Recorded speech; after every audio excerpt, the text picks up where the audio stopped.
पिछले क्लास में अपन ने पढ़ा था स्तन ग्रंथियों को प्रभावित करने वाले कारक। स्तन ग्रंथियों के विकास व वृद्धि को प्रभावित करने वाले कारक।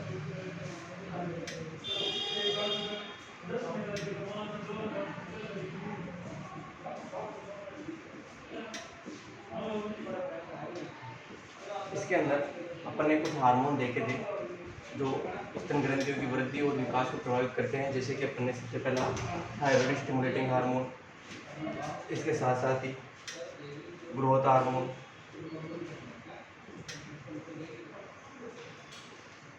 जिसको सोमेटोस्टेटिक हार्मोन भी कहा जाता है, सोमेटोट्रोपिक,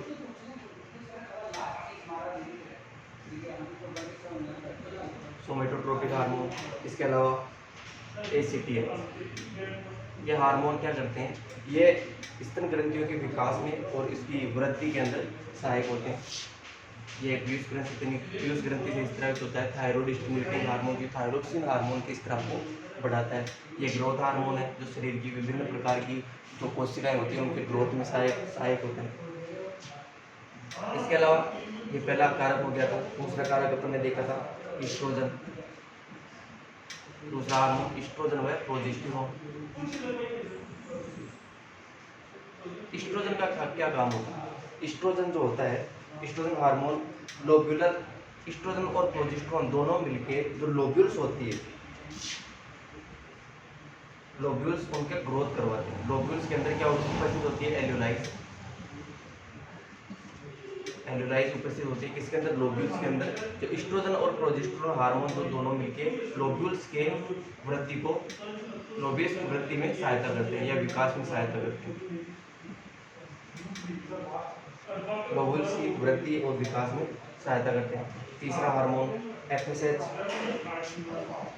हार्मोन व एलएच हार्मोन। एफएसएच हार्मोन जो होता है वो प्रोजेस्टेरोन के स्त्राव में सहायक होता है, जबकि एलएच हार्मोन जो होता है वो किसके स्त्राव में सहायक होता है? प्रोजेस्टेरोन हार्मोन के स्त्राव में सहायक होता है। क्योंकि फॉलिकुलर स्टिमुलेटिंग हार्मोन एफएसएच है वो किसका निर्माण करवाता है? वो फॉलिकल्स का निर्माण करवाता है और फॉलिकल्स की थीका कोशिकाओं के द्वारा ईस्ट्रोजन हार्मोन का स्त्राव होता है। एलएच हार्मोन अंडोत्सर्ग की क्रिया करवाता है। अंडोत्सर्ग की क्रिया होने के बाद कार्पस ल्यूटेम का निर्माण होता है, सीएल का निर्माण होता है और उस सीएल के द्वारा इस प्रोजेस्टेरोन का स्त्राव करवाया जाता है। चौथा हार्मोन था प्रोलैक्टिन।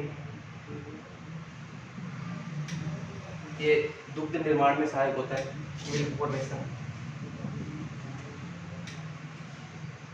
कहाँ पे? कौन सी जगह पे? मिल्क फॉर्मेशन एल्यूलाइज के अंदर, जो लोब्यूल्स के अंदर उपस्थित होती है एल्यूलाइज, उनके अंदर मिल्क फॉर्मेशन का काम करवाता है। पांचवा ऑक्सीटोसिन। ऑक्सीटोसिन क्या करता है? ऑक्सीटोसिन इन एल्यूलाइज के ऊपर पाई जाने वाली मायो एपिथेलियम कोशिकाओं में संकुचन उत्पन्न करवाता है और उस संकुचन की सहायता से क्या होता है? उस संकुचन होगा, अगर मायो एपिथेलियम कोशिकाओं में संकुचन होगा तो इन एल्यूलाइज के अंदर जो भरा हुआ मिल्क जो है वो बाहर आ जाएगा। इस क्रिया में क्या बोला जाता है? Milk let down. तो मिल्क लेट डाउन में सहायक होता है, जिसको अपन नॉर्मल भाषा में पावसना कह सकते हैं। गाँव में इसको पावसना कहा जाता है। सही है। ये 5 प्रकार के हार्मोन अपन ने देखे थे। अब मिल्क लेट डाउन की प्रोसेस स्टार्ट किससे होती है? ऑक्सीटोसिन से। लेकिन खत्म किससे होती है? ये रोका कैसे जाए? मिल्क लेट डाउन को रोका कैसे जाए? इसको रोका जाता है एपिनेफ्रिन हार्मोन के द्वारा। एपिनेफ्रिन हार्मोन के द्वारा इसको रोका जाता है। एपिनेफ्रिन हार्मोन क्या करता है? ये रक्त वाहिनियों के अंदर संकुचन उत्पन्न कर देता है, रक्त वाहिनियों को संकुचित कर देता है और रक्त वाहिनियां संकुचित होगी तो क्या होगा? ऑक्सीटोसिन का लेवल जो होता है वो गिर जाएगा, रक्त के अंदर ऑक्सीटोसिन का लेवल गिर जाएगा और ऑक्सीटोसिन का लेवल गिर जाएगा तो ये जो मिल्क लेट डाउन की क्रिया है ये वापस बंद हो जाएगी। तो ये क्रिया अपने देख ली थी पिछली क्लास में। नेक्स्ट अपन बात करते हैं दुग्ध संघटन।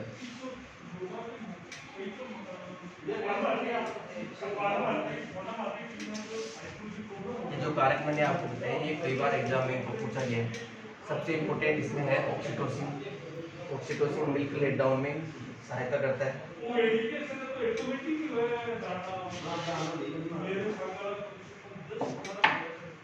Milk composition.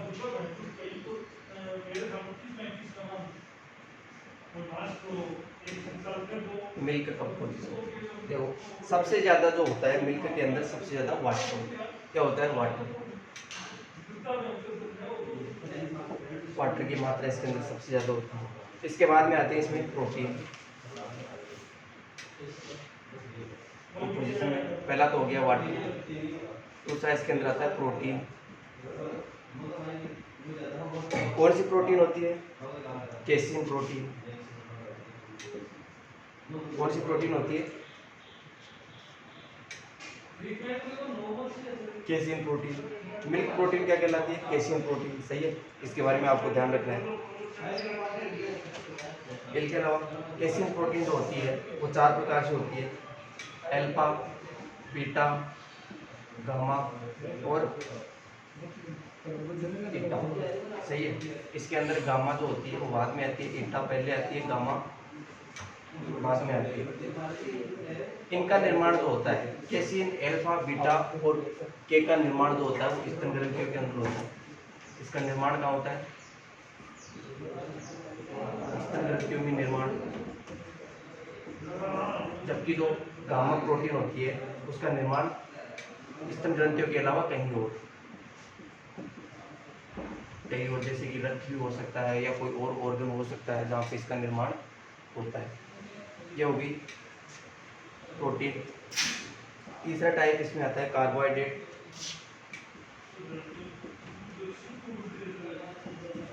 कार्बोहाइड्रेट कौन सा पाया जाता है? मिल्क के अंदर। मिल्क के अंदर लैक्टोज पाया जाता है जो कि एक तरह से कार्बोहाइड्रेट का कार्य करता है। लैक्टोज शर्करा जिसको बोल सकते हैं, लैक्टोज शुगर जो मिल्क में कार्बोहाइड्रेट का काम करता है या अपन कह सकते हैं एनर्जी प्रदान करने का काम करता है। चौथा इसके अंदर आता है वसा,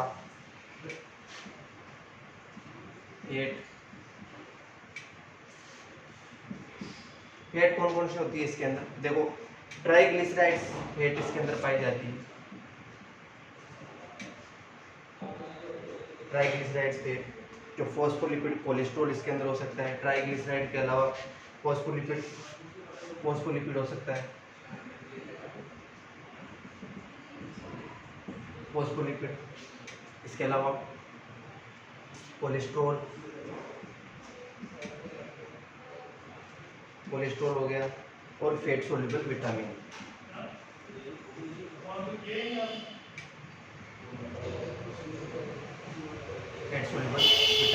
फैट सोल्यूबल विटामिन कौन कौन सी होती है? फैट सोल्यूबल विटामिन के साथ साथ इसके अंदर मुक्त वसीय अम्ल भी पाए जाते हैं।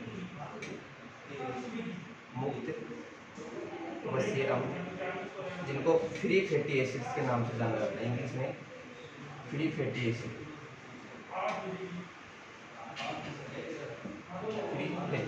देखो, प्रोटीन पाई जाती है केसिन प्रोटीन होती है वो 4 प्रकार की होती है, अल्फा, बीटा, के और गामा। सही है, तो इनमें अल्फा, बीटा और के प्रोटीन जो होती है वो स्तन ग्रंथियों में पाई जाती है। सही है, स्तन ग्रंथियों में इसका निर्माण होता है और गामा प्रोटीन का निर्माण स्तन ग्रंथियों में नहीं होता है। कार्बोहाइड्रेट इसमें पाया जाता है लैक्टोज। सही है, लैक्टोज शुगर इसके अंदर पाई जाती है जो ऊर्जा प्रदान करने का काम करती है। चौथा नंबर है वसा जो पाई जाती है, सारी प्रकार की, लगभग सभी प्रकार की वसा इसके अंदर पाई जाती है। ट्राइग्लिसराइड इसके अंदर हो सकते हैं, फॉस्फोलिपिड इसके अंदर हो सकते हैं, कोलेस्ट्रॉल हो सकता है, फैट सोल्यूबल विटामिन कौन कौन से होते हैं? ए, डी, ई, के। कौन कौन से vitamin? Vitamin A, vitamin D, E और के। केवल विटामिन बी और सी को छोड़कर बाकी सारे विटामिन क्या होते हैं? फैट सोल्यूबल विटामिन होते हैं। मुक्त वसीय अम्ल इसके अंदर पाए जा सकते हैं, फ्री फैटी एसिड्स इसके अंदर हो सकते हैं। इसके अलावा जो वसा जो होती है, फैट होती है, वो मिल्क के अंदर छोटी छोटी ग्लोब्यूल्स के रूप में पाई जाती है। छोटे छोटे कणों के रूप में पाई जा सकती है। इसे अपन समझिए, ग्लोब्यूल जिनको बोला जाता है,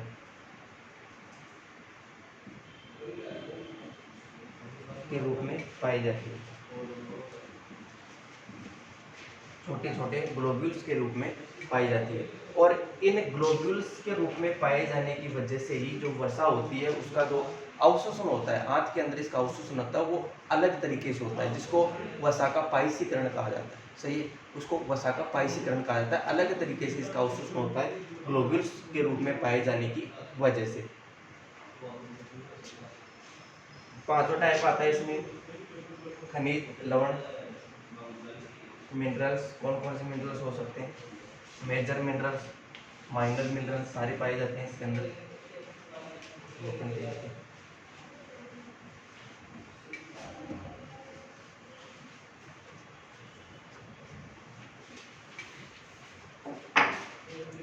खनिज लवण,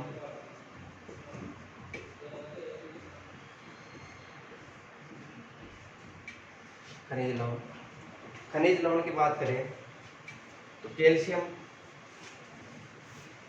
मुख्य रूप से पाए जाने वाले खनिज लवण, मुख्यतः पाए जाने वाले, मतलब ज़्यादा मात्रा में जो पाए जाते हैं उनकी मात्रा है। देखो कैल्शियम सबसे ज़्यादा पाया जाता है इसके अंदर, फॉस्फोरस पाया जाता है। सही है, इसके अलावा सोडियम, सोडियम इसके अंदर पाया जाता है, पोटेशियम पाया जाता है, क्लोरीन, क्लोरीन के अलावा मैग्नीशियम और सल्फर। ये सारे मिनरल्स जो होते हैं वो मैक्सिमम मात्रा में पाए जाते हैं, या अपन कह सकते हैं मुख्य रूप से calcium, phosphorus, sodium, potassium, chlorine, magnesium और सल्फर, ये मुख्यतः मिट्टी के अंदर पाए जाते हैं। और कम मात्रा में पाई जाने वाली अपन कह सकते हैं अल्प मात्रा में, अल्प मात्रा में पाए जाने वाले। अल्प मात्रा में कौन से हो सकते हैं? एल्यूमिनियम हो सकता है, इसके अलावा बोरोन हो सकता है, क्रोमियम हो सकता है, copper, cobalt, copper, chlorine, iodine, iron, magnesium, molybdenum, silicon, silver जिसको एजी बोला जाता है, स्ट्रांसियम और जिंक। ये जो होते हैं ये बहुत ही कम मात्रा में पाए जाते हैं, अल्प मात्रा में पाए जाते हैं। सही है, और इनकी मात्रा जो होती है, इनकी मात्रा मिल्क में 1 ppm से भी कम पाई जाती है। इनकी मात्रा जो होती है वो मिल्क के अंदर 1 ppm से भी कम होती है। ये क्या होगी इसकी मात्रा? क्या होगी इसकी मात्रा? अल्प मात्रा में पाए जाते हैं कौन से? Aluminium, boron, chromium, cobalt, copper, fluorine, iodine, ferrous, magnesium, ये सब चीज, मोलिब्डेनम, सिलिकॉन, सिल्वर हो गया, स्ट्रांसियम, जिंक, ये सारे के सारे जो हैं ये बहुत ही अल्प मात्रा में पाए जाते हैं और 1 ppm से भी कम इनकी मात्रा होती है। इसके अलावा मुख्यतः पाए जाने वाले कौन कौन से लवण हैं? कैल्शियम हो गया, phosphorus, sodium, potassium, chlorine, magnesium और सल्फर। इसके अलावा ये हो गया 5वां टाइप। छठा टाइप है विटामिन।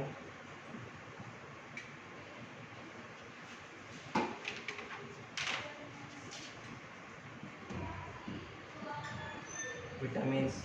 अब विटामिन कौन कौन से होते हैं? देखो दूध में लगभग सभी प्रकार के विटामिन पाए जाते हैं। हाँ, लगभग सभी प्रकार के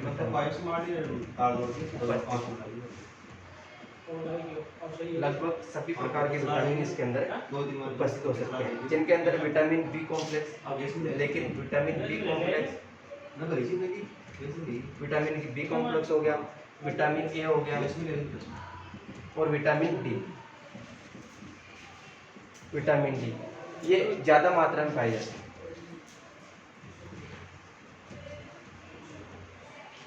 ज़्यादा मात्रा में पाए जाते हैं। लेकिन अगर बात करते हैं विटामिन सी जो कि नींबू में पाया जाता है, आंवले में पाया जाता है, मौसमी, जो खट्टे पदार्थ, खट्टे जो होते हैं, फल होते हैं, उनके अंदर विटामिन सी सबसे ज़्यादा पाया जाता है। लेकिन अगर मिल्क की अपन बात करते हैं तो मिल्क में विटामिन सी बहुत ही कम मात्रा में, अल्प मात्रा में पाया जाता है, अल्प मात्रा में उपस्थित। Vitamin B complex, vitamin A, vitamin D, ये सारे जो हैं ये ज़्यादा मात्रा में पाए जाते हैं। लेकिन अगर विटामिन सी की बात करें तो ये बहुत ही ज़्यादा अल्प मात्रा में पाया जाता है। या अपन कह सकते हैं कई बार ये एब्सेंट भी हो सकता है। विटामिन सी जो है वो मिल्क के अंदर एब्सेंट भी हो सकता है।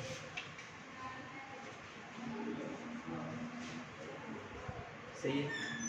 इसके अलावा सातवां टाइप होता है अन्य पदार्थ। अन्य पदार्थों में कैरोटीन ये सब चीजें पाई जाती है इसके अंदर।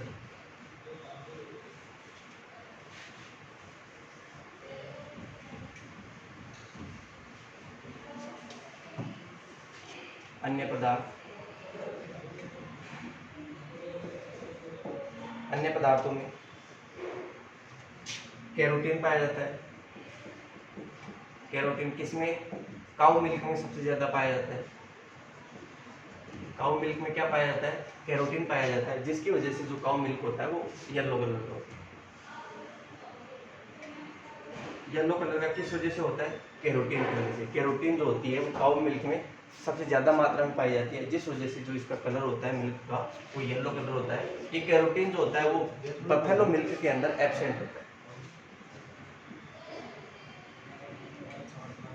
बफेलो मिल्क में एब्सेंट, बफेलो मिल्क में एब्सेंट होता है। सही है। इसके अलावा यहाँ पे एक चीज और आपको याद रखनी है। 1 ml दुग्ध निर्माण के लिए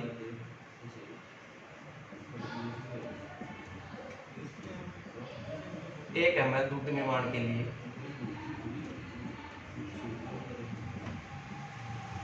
1 ml दुग्ध निर्माण के लिए लगभग 400 से 500 ml 400 से 500 ml रक्त को स्तन ग्रंथियों से होकर गुजरना पड़ता है। स्तन ग्रंथियों से होकर गुजरना पड़ता है। इसका मतलब है कि 400 से 500 ml रक्त जो है वो सिर्फ 1 ml दूध का निर्माण कर पाता है। अब आप सोच सकते हो कि मिल्क जो निर्माण है वो कितना जटिल प्रक्रिया है, कितना बहुत ही कम मात्रा में बनता है। लगभग 400 से 500 ml मिल्क जो रक्त है वो अगर एक बार स्तन ग्रंथियों से इतना रक्त गुजरेगा उसके बाद में 1 ml मिल्क का निर्माण होगा। सही है। ये हो गए मिल्क का कंपोजिशन।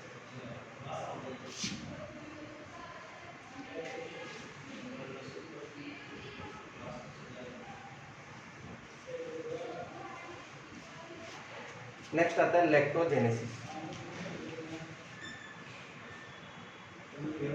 लैक्टोजेनेसिस किससे कहा जाता है? लैक्टोजेनेसिस का मतलब होता है दुग्ध स्त्रवण की प्रक्रिया जो होती है,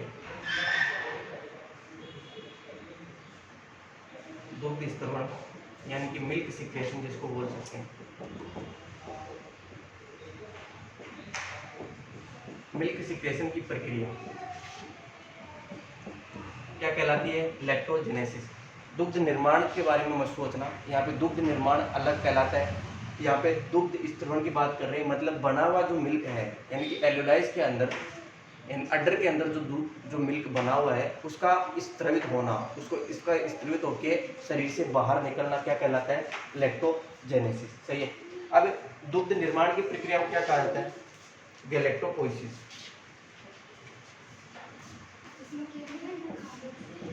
गैलेक्टोपोइसिस जिसको बोल सकते हैं, या इसको बोल सकते हैं लैक्टोपोइसिस।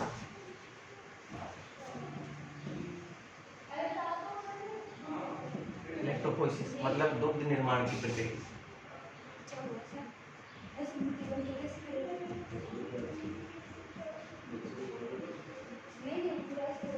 दुग्ध निर्माण की प्रक्रिया क्या कहलाती है? लैक्टोपोइसिस। और दुग्ध स्त्रवण की प्रक्रिया लैक्टोजेनेसिस। नेक्स्ट आता है लैक्टेशन।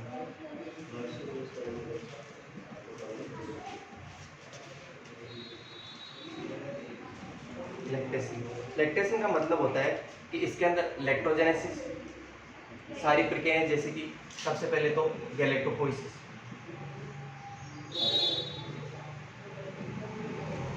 गैलेक्टोपोइसिस प्लस इसके अंदर अगर अपन जोड़ देते हैं लैक्टोजेनेसिस,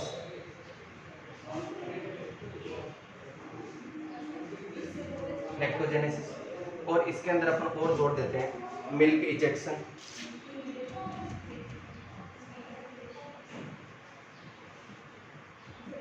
मिल्क इजेक्शन का मतलब होता है टीट्स के द्वारा थनों के द्वारा मिल्क का शरीर से बाहर निकलना, क्या कहलाता है? Milk ejection. तो ये सारी प्रोसेस, जैसे कि गैलेक्टोपोइसिस, गैलेक्टोपोइसिस का मतलब क्या होता है? दुग्ध निर्माण, सही है। लैक्टोजेनेसिस का मतलब होता है दुग्ध स्खलन, दुग्ध स्खलन, और मिल्क इजेक्शन का मतलब होता है टीट्स के द्वारा मिल्क का बाहर निकलना, मिल्क का शरीर से बाहर निकलना।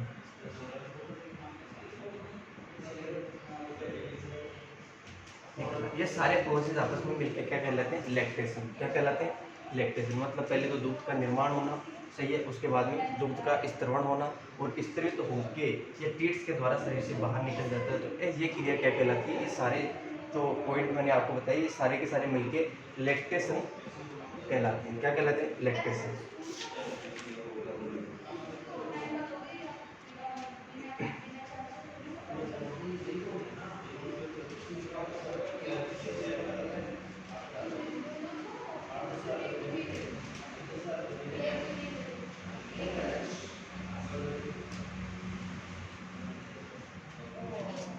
नेक्स्ट आता है कोलेस्ट्रॉल, जिसको अपन गांव भाषा में खीस कहा जाता है। क्या होती है? इसको फर्स्ट मिल्क भी कहा जाता है। क्या बोला जाता है इसको? First milk. देखो कोलेस्ट्रम क्या होता है? पार्चुरेशन के बाद,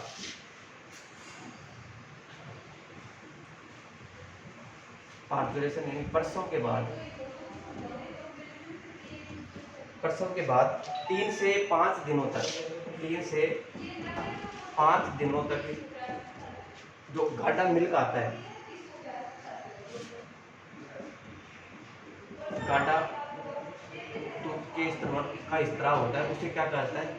कोलेस्ट्रम कहा जाता है। मतलब जो फर्स्ट मिल्क अपन इसको बोल सकते हैं, जो कि एक जो शिशु जो होता है उसके लिए बहुत ही ज़्यादा इंपॉर्टेंट होते हैं। एक काउज हो गया, या अपने किसी भी अगर फिटस की बात करते हैं तो उसके लिए बहुत ही ज़्यादा जरूरी होते हैं। क्योंकि कोलेस्ट्रम के अंदर क्या होता है? कोलेस्ट्रम के अंदर विभिन्न प्रकार की एंटीबायोटिक्स इसमें उपस्थित होती है, सॉरी एंटीबॉडीज इसके अंदर उपस्थित होती है। इसके अलावा इसके अंदर फैट की मात्रा भी ज़्यादा होती है, इसके अंदर प्रोटीन की मात्रा भी नॉर्मल मिल्क से बहुत ही ज़्यादा होती है। इसके अलावा कार्बोहाइड्रेट की मात्रा भी इसमें ज़्यादा होती है, कार्बोहाइड्रेट की मात्रा भी इसमें ज़्यादा होती है, जो नॉर्मल मिल्क होता है उससे ज़्यादा होती है, तभी तो वो गाढ़ा होता है, सही है। इसके अलावा इसके अंदर विटामिन की मात्रा भी ज़्यादा होती है, मिनरल्स की मात्रा भी ज़्यादा होती है। लेकिन वाटर की मात्रा की बात करें तो वाटर की मात्रा जो होती है वो नॉर्मल मिल्क से कम होती है, क्योंकि गाढ़ा होगा। और बाकी चीज़ें जैसे कि एंटीबॉडी जिसमें ज़्यादा हो गई, फैट की मात्रा ज़्यादा होगी, प्रोटीन की मात्रा ज़्यादा होगी, कार्बोहाइड्रेट ज़्यादा हो गया, विटामिन मिनरल्स इनकी मात्रा ज़्यादा होगी, तो जाहिर सी बात है कि वाटर की मात्रा, जल की मात्रा इसमें नॉर्मल मिल्क से कम होती है। ये कोलेस्ट्रम जो होता है वो किसी भी बच्चे को पैसिव इम्यूनिटी प्रदान करता है, पैसिव इम्यूनिटी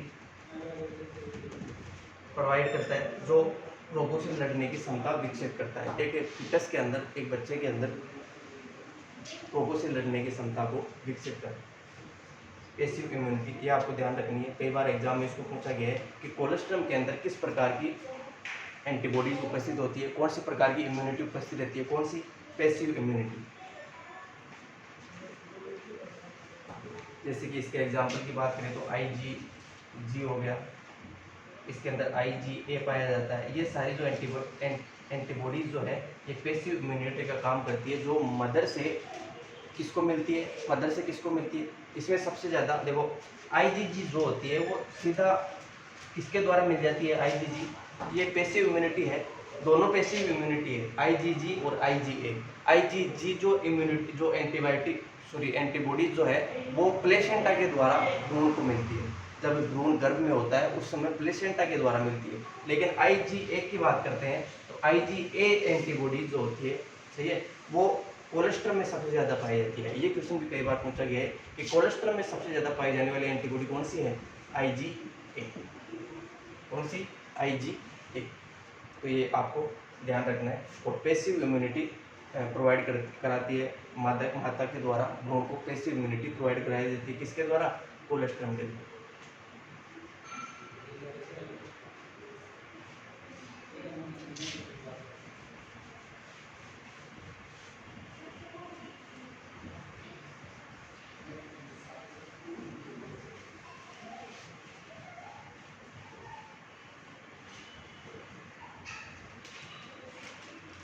नेक्स्ट आता है lactation period.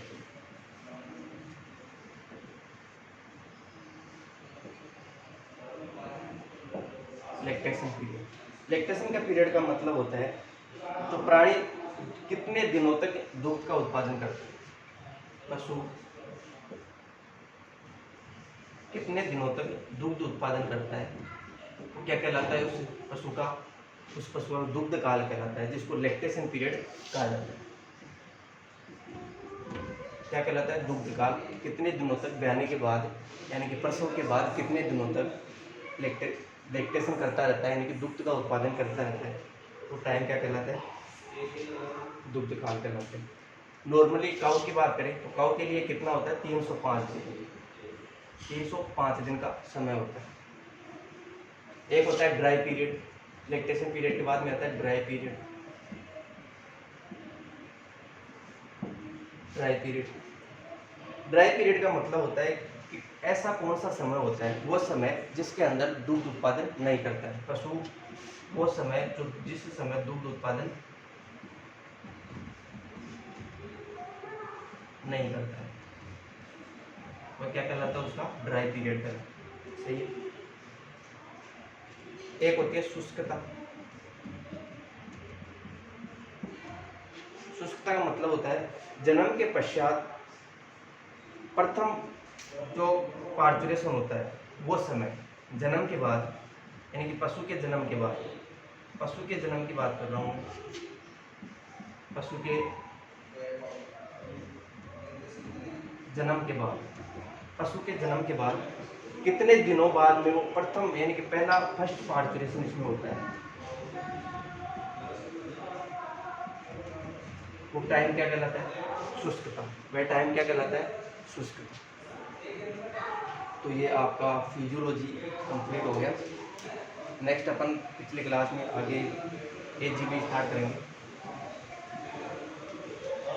Animal genetic and breeding.